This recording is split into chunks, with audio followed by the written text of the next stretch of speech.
¿Qué tal amigos comiqueros? Bienvenidos a un nuevo video aquí en nuestro canal Aquellos Inolvidables TVOs. Y ahora en nuestra serie de los cuentos del vigilante vamos a comenzar con los años 50 que correspondería a la era Atlas. Y bueno, comenzamos con este primer año 1950 en que se dan los vientos del cambio. La moda de los superhéroes que disparó las ventas en la Segunda Guerra Mundial había cesado y con todos, excepto los más populares luchadores contra el crimen encaminados al limbo literario, había urgencia por encontrar y explotar la siguiente gran tendencia. Martin Goodman, fundador y director de Timely, había actuado con cautela durante la guerra debido al racionamiento de papel y maximizaba el beneficio de cada uno de los títulos que consumían una porción de su asignación de papel. Al levantarse el racionamiento, Goodman lideró el asalto, decidido a lograr una posición dominante en los estantes de venta. Más preocupado por vender papel que contenido, su estrategia en 1950 era buscar una tendencia de éxito, ya fuese western, romántica o terror, inundar el mercado con ella, embolsarse la ganancia y seguir adelante cuando la tendencia se quemaba. Así Timely iba a ser una presencia sobresaliente a lo largo de la década y un tabano para otros editores, especialmente para los innovadores que iniciaban tendencias en lugar de limitarse a explotarlas. Y bueno, así comenzamos en enero, que se da la búsqueda de tendencias con el Call Girl Romance número 28. En enero, Ginny Comics se transformó en Call Girl Romance en un intento por captar a la vez a los públicos del western y del romance. La experiencia de Goodman como editor, que se inició con las chillonas revistas pulp de los años 30, le decía que el título era una razón muy poderosa en la compra de una revista. Y en febrero se cancela Capitán América Comics con el Captain America Sweater Tales 75. El número final de Capitán América Comics, recientemente retitulado Captain America Sweater Tales, llevaba fecha de febrero. A diferencia de los números anteriores que mostraban las aventuras patrióticas del Capi, este no tenía ni una aparición de su homónimo estrellado. Tras una portada prometedora de sustos, ilustrada por un joven Jim Collan, que 15 años más tarde sería figura importante en la floreciente Marvel, contenía 4 historias comunes de misterio y horror. Era un efímero intento de subirse al tren del cómic y era muy diferente a lo que nos daba antes esta publicación. Y ahora en mayo, la ruleta de títulos con el Cindy Smith número 39. Con el 39, Cindy Comics se convirtió en Cindy Smith, que a su vez se cambió a Craven Wing en septiembre, 2 números después y sin cambio de numeración.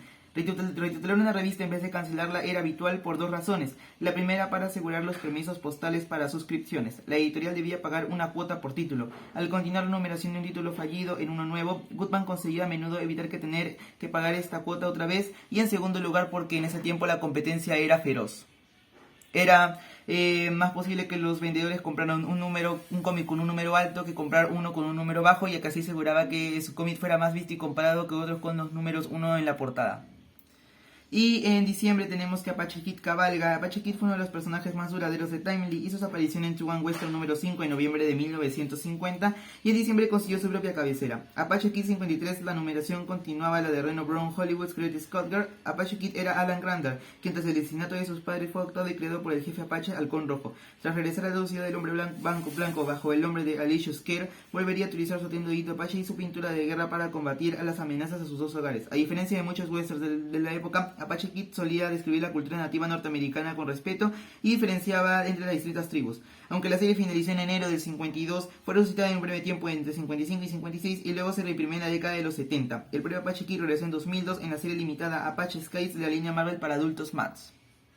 Y tenemos para finalizar el año 1950 que en diciembre aparece el Marvel Boy, que era un hijo que con un padre bajaba en uranio y que el niño conseguía la perfección física y mental y se convertía en Marvel Boy para combatir las amenazas a sus 2 hogares, adoptado y biológico. Y ahora sí, continuamos con el año 1951 en el que se da la guerra de los kioscos, en donde en marzo tenemos el título Battle, que era una manera de adentrarse a esta nueva tendencia de las series bélicas debido a la guerra de Corea. Y también tenemos que en ese mismo mes aparece el Mystic número 1, que anunciaba en su portada como la más escalofriante historias jamás contadas. También aparece Spy Fighters 1, prosigue la moda de los cómics bélicos al dedicar la mayor parte de su espacio a relatos sobre agentes estadounidenses encubiertos burlando a las corruptas hordas comunistas. Y en abril tenemos que el Astonishing número 3, en la creciente tendencia popular hacia el terror, escribió el capítulo final de Marvel Boy, el primer héroe disfrazado de la década. En el 3, Marvel Boy se convirtió en Astonishing, enfrentándose a enemigos cada vez más grotescos y siniestros y cambiándose definitivamente el tema de esta revista al terror. Y en julio tenemos un hecho importante, que es un extraño debut en el Strange Tales número 1.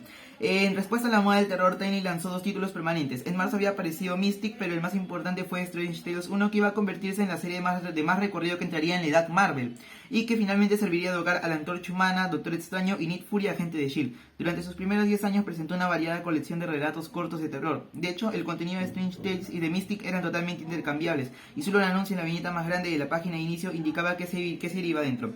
Las historias más extrañas jamás contadas para Strange Tales y las historias más misteriosas del mundo en Mystic.